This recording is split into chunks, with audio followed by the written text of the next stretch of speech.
Welcome to ContextVision. Today we publish our second quarter result, and I'm happy to be on this webcast together with Richard, our CFO. Thank you. Myself, Gerald, and we're going to give you a short overview of the second quarter and the first half year.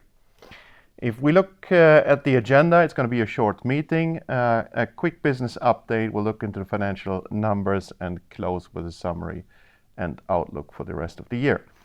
So let's jump into the summary of the second quarter. In summary, the second quarter has shown a couple of highlights. Namely, we have signed new customers. We're continuing our strategic investments both into our image quality as well as in our data quality business, and we're making good progress in our POCUS efforts. I'll come back to those topics in a minute. Financially, second quarter numbers showed 31.7 million SEK in net sales and an EBITDA of 9 million. If we adjust for the investments into POCUS of 1.6 million SEK in the second quarter, we land at an EBITDA margin of 28.4%. Operating results likewise came in with 6.7 million SEK and a margin of 21.1%. For the first half year, this means we are in line with the same period in the previous year. 66.4 million SEK was the result for the first and second quarter in a row. Adjusted EBITDA came in at 23 million SEK and likewise adjusted for investments in POCUS for Q1 and Q2, EBITDA margin lands at 35%. Richard, you're going to go into those details in a minute. So let's move to the business overview, and let's start with a bit of a reflection on the development over the previous quarters. So rolling 12 net sales is trailing now at 132 million SEK. So this is not a surprise with the first two quarters being stable at 66 million SEK. We see a very stable rolling 12 over the previous quarters, and that is also a good indication for the coming quarters. Now, if we look at the bottom line, EBITDA, you see those two key strategic decisions that we're working through with ContextVision. Number one is the spin-off of our digital pathology business earlier in 2022. And then the investments both into our ongoing image quality business as well as the POCUS business. Now keep in mind that the EBITDA margin now trailing at 35% is adjusted for investments into POCUS, meaning that you clearly see the investments that we at the same time have in our core business to expand our portfolio in that respect and prepare for growth. So let's look into our operational highlights for the second quarter. We have signed new customers both in Asia as well as in North America. Now with those contracts, we have a good opportunity to expand our footprint, especially in the veterinary market. Now, if you compare our development to previous year second quarter, we have seen a slight reduction in net sales. Let me emphasize, there is no churn. We have not seen customers or contract cancellations. However, regular fluctuations of bulk purchases, market seasonality, as well as market share fluctuations within our customers clearly show effect. The market in general remains stable with 3 to 4% CAGR. So take away currency headwinds, take away NRE peaks, take away fluctuations and seasonality, we show good organic growth in our recurring license revenue business. Likewise, our cash position in the second quarter was good and gives us a stable position to continue investing into our image quality as well as into our data quality business. So let's go a little deeper into what's happening on the POCUS side. Keep in mind, POCUS is the first effort into our data quality business.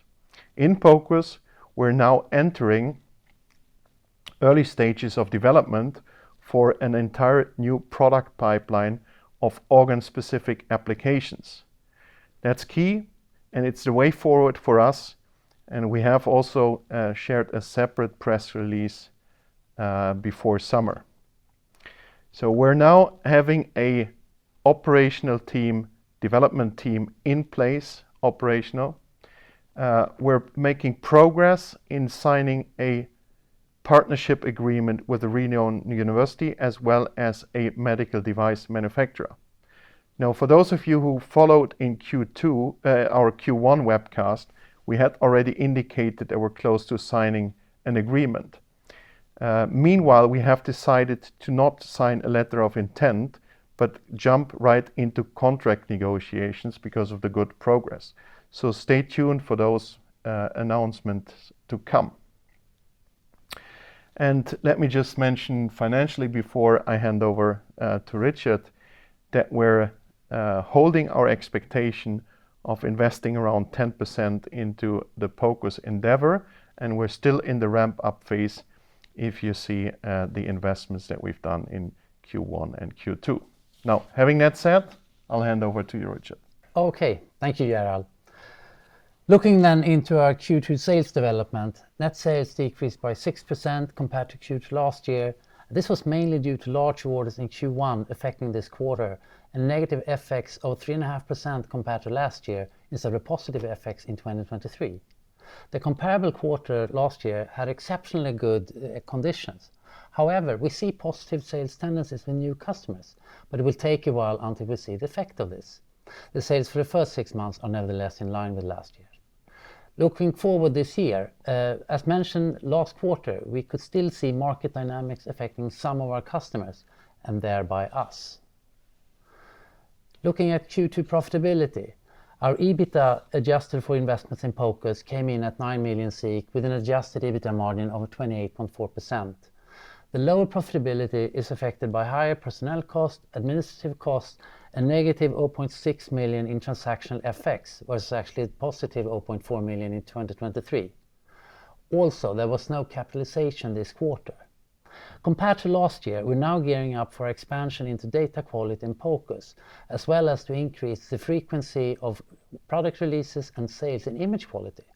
We thereby expect our costs in general to be at a higher level going forward compared to 2023. Now looking at our cash flow in Q2. We have a cash flow of 11.4 million, meaning we strengthen our cash position from 65 to 76 million this quarter. Last year we had a dividend of 23.2 million, which was divided into 2 tranches during the year in Q2 and Q4 respectively. To sum up, we are in a good cash position and we continue to invest in both data quality and image quality, and in terms of data quality, that includes POCUS. Thanks, Richard, for the a deeper look into the financial results of the second quarter and the first half year. Now, let's summarize this webcast. Important to keep in mind that we're on track executing our growth plan, both in our existing image quality business, where we have won several new customers, as well as in our data quality business, where we're ramping up the product development of a new product pipeline for our POCUS business, and we're about to sign a partnership contract with a renowned university and a medical device manufacturer. Sales-wise, we have had a stable first half year, and so do we look ahead. We've won several new customers this quarter, both in the US as well as in Asia, and this gives us a good opportunity, together with a good cash position and good cash flow, to continue investing into our business. Thanks for your attention and see you next time. Thank you.